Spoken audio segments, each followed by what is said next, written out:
tidak mengakui Tuhan, tidak mengakui sifat. Coba saya tunjukkan satu saja. Ada salah seorang ilmuwan namanya Albert Einstein.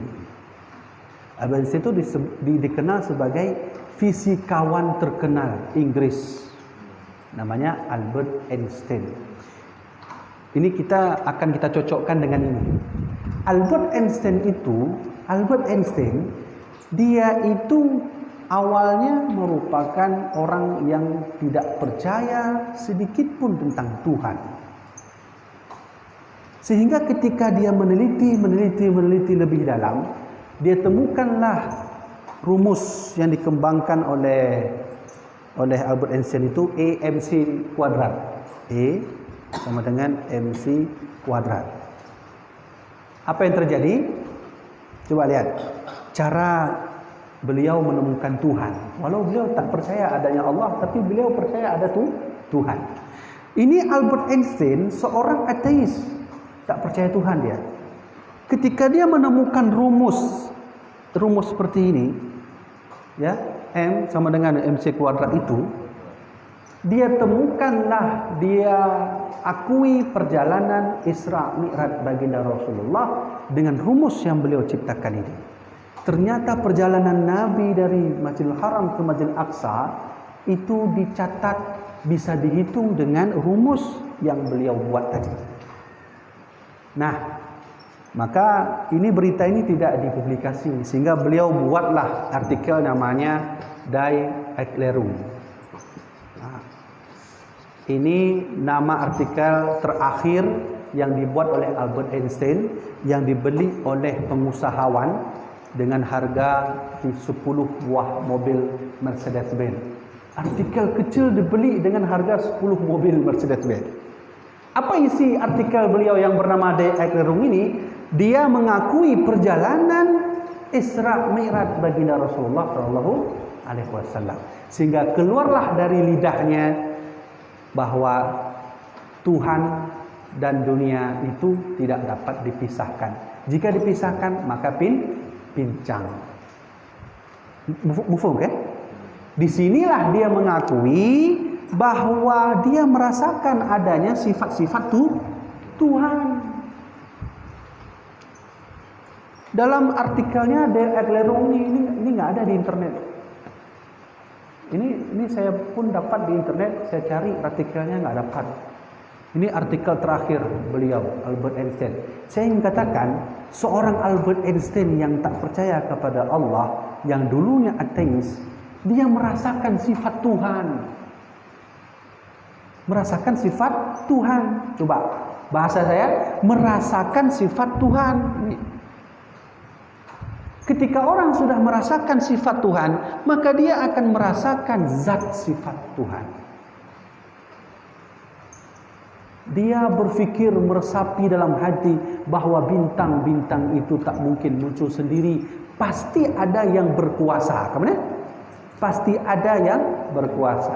Ketika dia mengalami sifat itu, dia mengakui bahwa ada Tuhan. Nah, begini maksud saya. Oleh karena itu, mengenal Allah itu juga sebenarnya melalui ini dulu. Nanti baru kita rasakan zatnya. Sama seperti mengenal Nabi Muhammad. Kita tak pernah melihat jasadnya, tak pernah melihat tubuhnya, tak pernah melihat wajahnya, tak pernah melihat mukanya dan seterusnya. Tapi kenapa kita cinta kepada baginda Rasul? Karena kita sering mendengar sifatnya. Kemana? Sehingga sudah mendengar sifatnya, sehingga kita mencintai yang mempunyai sifatnya. Contoh, sifat baginda Rasul adalah orang yang jujur. Itu sifat. Sehingga kita mendengar cerita Nabi Muhammad orang jujur, punya sifat jujur.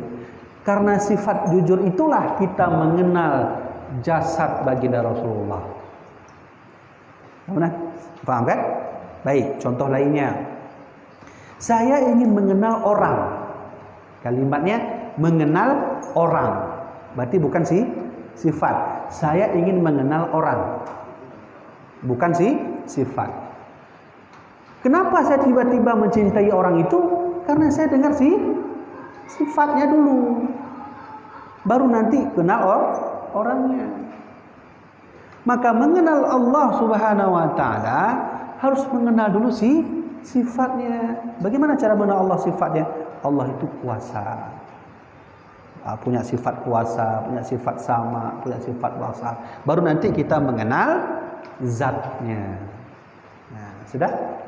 Nah, maka ini contoh kecil yang pernah dikatakan oleh Albert Einstein. Walau demikian sampai hari ini dia tidak Islam. Dia percaya kepada adanya Tuhan, tapi dia tidak percaya kepada Allah itu Tuhannya. Sama seperti Ramses, salah seorang Fir'aun. Dulu Fir'aun itu banyak yang kafir, yang melawan Nabi Musa itu. Menurut para peneliti itu namanya Ramses II. Ada satu Fir'aun namanya Fir'aun Amenhotep. Fir'aun itu banyak. Dalam Al-Quran memang disebut Fir'aun. Tapi nama asli Fir'aun yang dulu pernah membantah dakwah Nabi Musa namanya Ramses II. Ada satu Fir'aun yang percaya pada satu Tuhan. Dan dia tidak tahu Tuhan itu Allah, namanya Amenhotep. Pertanyaannya, dari mana dia bisa tahu bahwa Tuhan itu satu? Tentu dia mengenal sifatnya. Nah, sudah. Maka oleh karena itu di sini saya ingin simpulkan, kalau begitu sifat ini namanya ma'ani dan zatnya ini namanya ma'anawiyah. Nah, kabeh untuk mana ada banyak ada. Kenapa ni? Insya-Allah. Baik ya. Nah, ini pelajaran kita malam ini. Mampakan ku le tak pakai bahasa Indonesia karena le saudara katanya yang kon dari Aceh pakai bahasa Indonesia. Ya. Baik ya. Nak tanya? Gimana?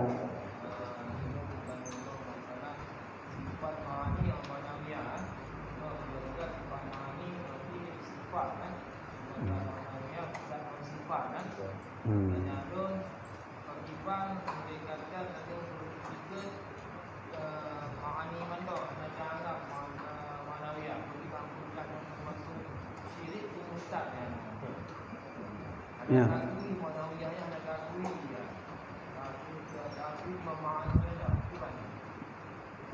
Jadi ada orang yang bertanya, bagaimana hukumnya jika kita berkeyakinan pada sifat ma'ani saja, yang ini enggak? Kita berkeyakinan sifat aja, ini enggak. Itu sama seperti saya percaya sifat jujur Nabi Muhammad, tapi Nabi Muhammadnya saya enggak percaya. Saya percaya sifat akhlak budi pekerti Nabi Muhammad, tapi Nabi Muhammadnya saya enggak percaya. Benar sih contohnya. Jadi kalau hanya percaya sifat tanpa percaya orangnya, itu bahaya juga itu. Benar. Jadi ini ittifaq para alim ulama Ahlussunnah wal Jamaah sengaja dibuat seperti ini agar kita bisa memahami bahwa setiap sifat pasti ada zatnya. Contoh lain, saya percaya Allah itu Maha mengetahui. Allah punya sifat mengetahui, tapi saya tak percaya pada zatnya. Jadi hanya percaya sifat, tidak percaya kepada zatnya sifat. Ya, sama lagi contoh Nabi Muhammad benar. Saya percaya budi pekertinya Nabi, tapi saya tak percaya pada Nabi. Sekilas perkataan sama kan? Sama kan? Tapi itu berbeda. Itu begitulah caranya. Oleh karenanya bahwa sesungguhnya jika percaya pada sifat tanpa pada zatnya itu mustahil sekali. Saya percaya pada asin laut, tapi saya tak percaya pada laut. Ini kan beda kan? Ya benar cara. Guna ayat apa? Nak lain nak? Tawasulnya Pak. Tawasul.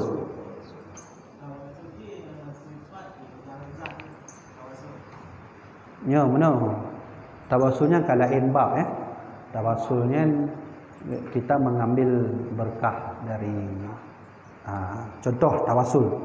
Ya Allah ya Tuhanku, demi kemahaesaanmu, kita pakai sifat Allah, demi kekuasaanmu, demi ilmumu, demi segala sifatmu, kabulkanlah doaku.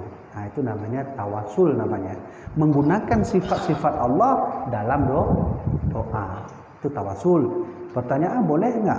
Ya boleh saja, tak masalah. Kalau tawasul mengandungi sifat, misalnya Allah berdekat kepada Nabi Muhammad, berarti kalau misalnya rezeki saya akan sedekah, itu kayak mana? Itu boleh. Tengku, saya berdoa dengan tawasul menyebut nama Nabi Muhammad, boleh enggak? Contoh, ya Allah ampunkanlah dosaku dengan keberkahan Nabi Muhammad. Boleh tidak? Kalau itu pertanyaannya, maka dijawab langsung oleh Imam ahli hadis bernama Imam Ahmad dalam kitab Al-Mustadrak jilid 11. Di situ beliau menukil satu hadis Nabi bahwa dahulu Nabi Adam alaihi salam, hadisnya ini sahih. Nabi Adam alaihi salam pernah berdoa dengan kalimat, ya Rabbi as'aluka bihaqqi Muhammadin lama ghafardali. Ya Allah, ampunkanlah dosaku dengan keberkahan nama Nabi Muhammad. Sehingga Allah bertanya, ya Adam, kaifa arafta walam akhluqhu? Dari mana engkau tahu nama itu sedangkan aku belum menciptakannya? Maka Nabi Adam berkata, ya Allah, ketika engkau menciptakan aku melihat di salah satu tiang arasmu tertulis kalimah la ilaha illallah Muhammad Rasulullah.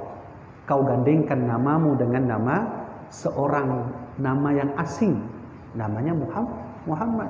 Sehingga aku tahu bahwa ini sepertinya tidak main-main, sampai engkau menggandengkan namamu dengan nama orang asing, namanya Muhammad. Disitulah aku berdoa, ya Rabbi as'aluka bihaqqi Muhammadin. Ya Allah, ampunlah dosaku dengan keberkahan Nabi Muhammad.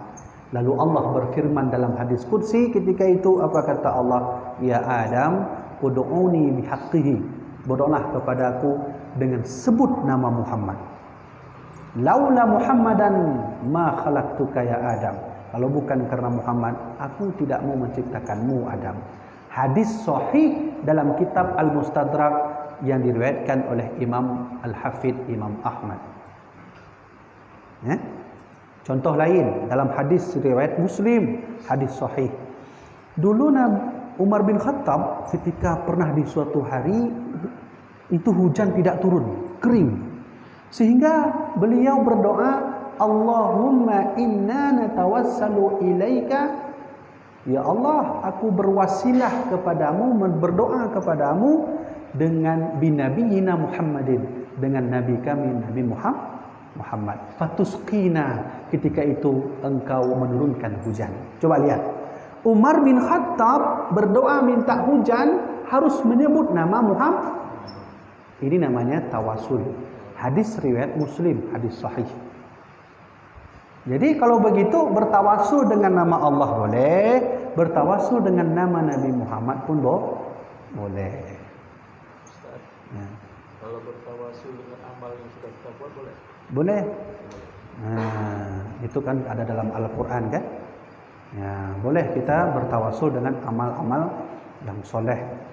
Atau mungkin kita mau bertawasul kepada orang selain Nabi Muhammad, boleh juga. Karena Umar bin Khattab pernah bertawasul dengan pamannya Nabi Muhammad. Hadis riwayat Muslim juga. Boleh juga. Contoh, ada juga keterangan hadis, murid Imam Anas bin Malik. Murid Anas bin Malik datang, lalu dia ciumlah seluruh badannya, dari muka sampai ke badan dicium semua. Dia bertawasul mengambil berkah. Sehingga Imam Anas bin Malik bertanya, kenapa engkau mencium seluruh badanku? Maka kata muridnya, wahai guru, engkaulah dulu pernah berjumpa dengan baginda Rasulullah, kau pernah bersama dengan dirinya, kau pernah memeluknya, engkau pernah memegang tangannya, maka oleh karena itu aku bertawasul mengambil berkah dengan aku mencium tubuhnya.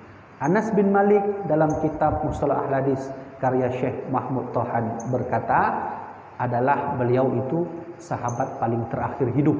Sahabat Nabi yang paling terakhir hidup namanya Anas bin Malik. Dalam riwayat beliau punya cucu 120 orang cucu. Umur 120 sudah.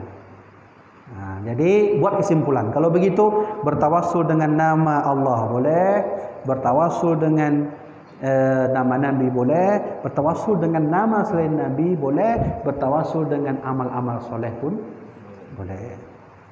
Nah, jadi semua yang saya jawab tadi bukan jawaban saya, sudah saya kutip di referensi ya, kitab Al-Mustadrak, kitab Sahih Muslim.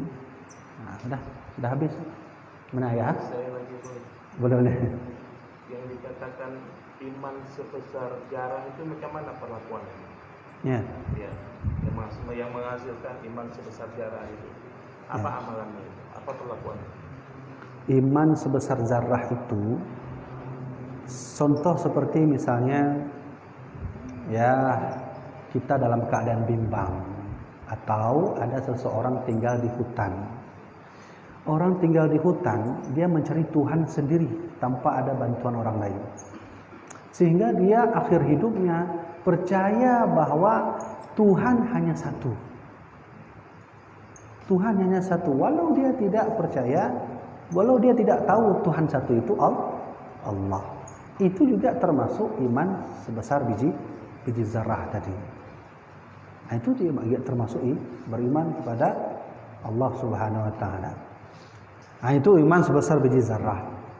Nah, jadi yang sebesar biji zarah itu saja insya Allah akan Allah balas nanti dalam surga. Karena Nabi Muhammad pernah berkata kepada Jibril, bertanya, Jibril, apakah besok umatku akan masuk surga semua? Maka kata Jibril, masuk wahai Muhammad. Maka Nabi Muhammad bertanya, wa in saraqa wa in zana Jibril, walaupun umat saya mencuri, masuk surga Jibril? Umat saya berzina, masuk surga Jibril? Masuk Muhammad. Dengan syarat ketika ia waktu mati beriman kepada Allah, walau hanya sedikit, akan mengalami masuk dalam surga.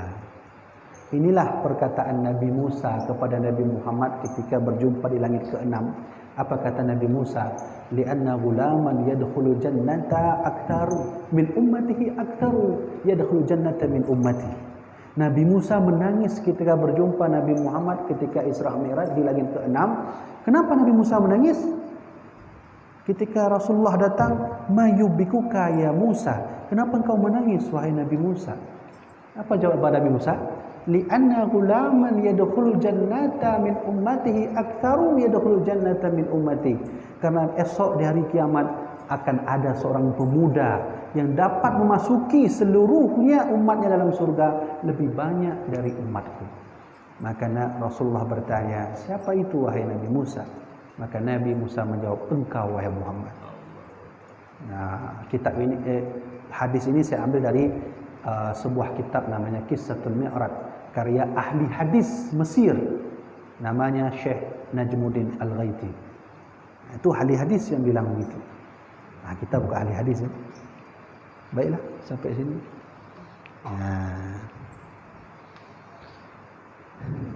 Ya, baik. Nak pertanyaan lain Hana kan? Nah, Hana habis tadi. Baiklah, sampai di sini saja yang dapat saya sampaikan. Mudah-mudahan bermanfaat bagi saya sendiri, bermanfaat bagi jamaah dirahmati oleh Allah Subhanahu wa taala. Nah, Hana lain Hana. Yang segala lentuk nah. Kadang mana tu pakai megah tak buang. Ni segala lentuk nah Hana. Ni Hana berarti dah tu. Ya. Ha? Fadilah Fatihah. Fadilah Fatihah itu artinya keutamaan surat Al-Fatihah. Kata Nabi Muhammad dalam hadis sahih, Fatihatul kitab syifa'un ala kulli da'. Dalam riwayat lain, Fatihatul kitab syifa'un ala kulli dawa'. Apa kata Nabi Muhammad? Bahwa Al-Fatihah itu punya beberapa fadilah. Salah satunya bisa mengobati penyakit.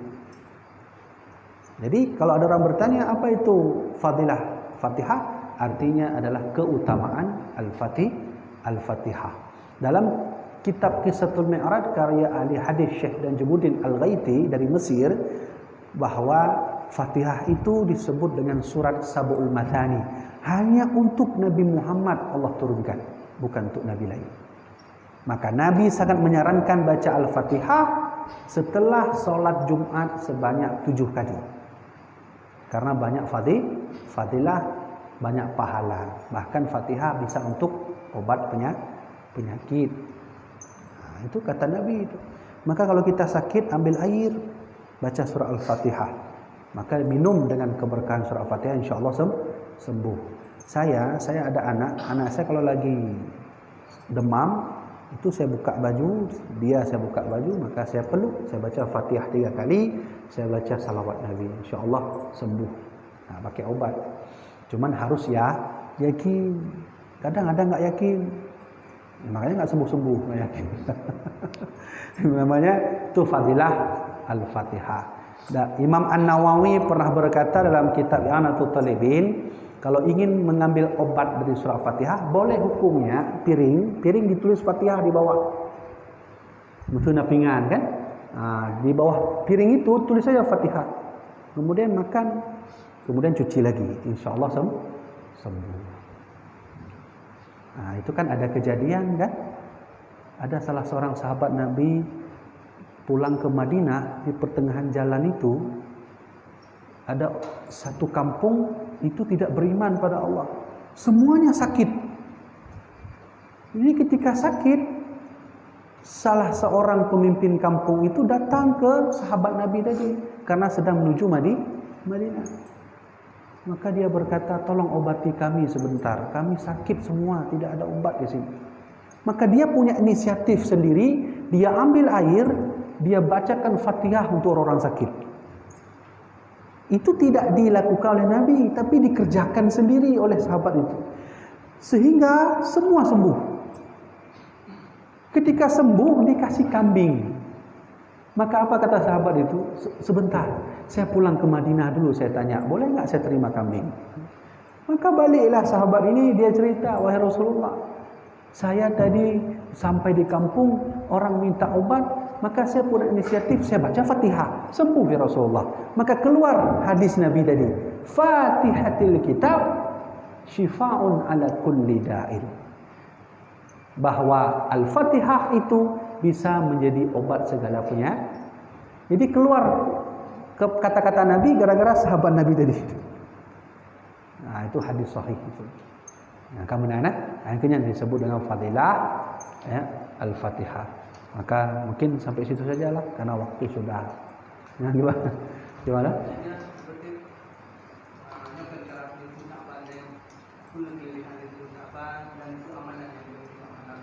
Ya, menyonya ente menau.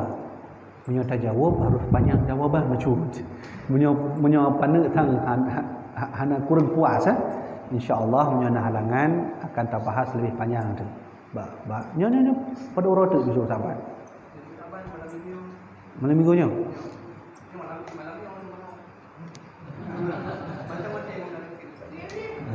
Mana? Nisfu Sya'ban itu adalah malam di mana malaikat hafazah membawa amalan manusia. Jadi ada satu malaikat namanya malaikat hafazah. Dia itu membawa amalan manusia di beberapa waktu. Salah satu waktu keberangkatan beliau menuju pada Allah membawa amalan manusia adalah pada waktu nisfu Sya'ban.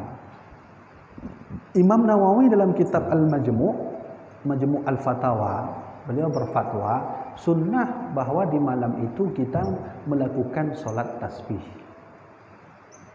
Nah, jadi kalau orang bertanya, apa amalannya, apa fadilahnya, apa yang harus kita lakukan, maka saya jawab langsung dengan pendapat Imam Nawawi. Jadi jangan pendapat saya, karena saya anti sekali kalau memberi jawaban menurut saya. Itu bukan agama, ini bukan menurut saya, menurut Allah dan Rasulullah. Nah, maka kelebihan nisfu Sya'ban itu sorenya hafazah itu ke langit, dia bawa amalan manusia. Maka sunnah kita solat tasbih ketika itu dan membaca salawat. Apa yang sebaik-baiknya amalan? Tidak lain tidak bukan solat tasbih. Amalan lain ada juga, cuma lebih bagus solat tasbih. Ya kalau tak bisa 2 rakaat ya nanti 4 rakaat. Yang kenyanjung. Tasbih. Oh Tengku, saya habis salat tasbih mau baca zikir lain. Itu silakan. Jadi ini jawaban bukan jawaban saya, jawaban Imam Nawawi dalam kitab Majmu' al-Fatawa. Baik. Sedikit ya Ustaz. Gimana? Gimana? Yang salat tasbih tadi itu berjamaah atau ifradi? Itu boleh sendiri, boleh berjamaah. Mana yang lebih baik? Lebih baik berjamaah. Karena kata Rasulullah, alaikum bil jamaah, man syazza syazza finnar. Kamu itu harus sama-sama terus. Siapa yang sendiri-sendiri masuk neraka. Kata Nabi Muhammad. Jadi harus berjamaah. Kita makan berjamaah, sholat berjamaah, puasa berjamaah, berjuang berjamaah, mati pun berjamaah. Jadi selalu berjamaah. Itu pesan Rasulullah. Ya, dah. Boleh. Oh, kepala. Oh, kan dah. Kaji, bah? Mungkin saudara-saudara kita mau berangkat sebentar lagi. Jadi saya tutup terus, jangan terlalu lama. Jadi mudah-mudahan ini yang saya sampaikan hari ini, malam ini, bermanfaat bagi saya sendiri, bermanfaat bagi jamaah yang dirahmati oleh Allah Subhanahu Wa Taala. Maka demikianlah dapat saya sampaikan. Wallahu a'lam bishawab. Sallallahu ala sayyidina Muhammad sallallahu عليه وسلم صلى الله على سيدنا محمد صلى الله عليه وسلم صلى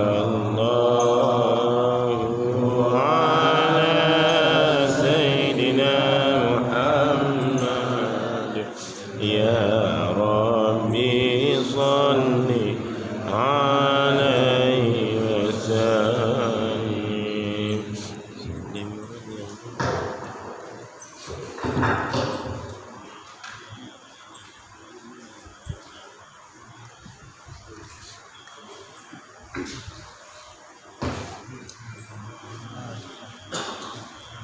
Ini udah kayak gini.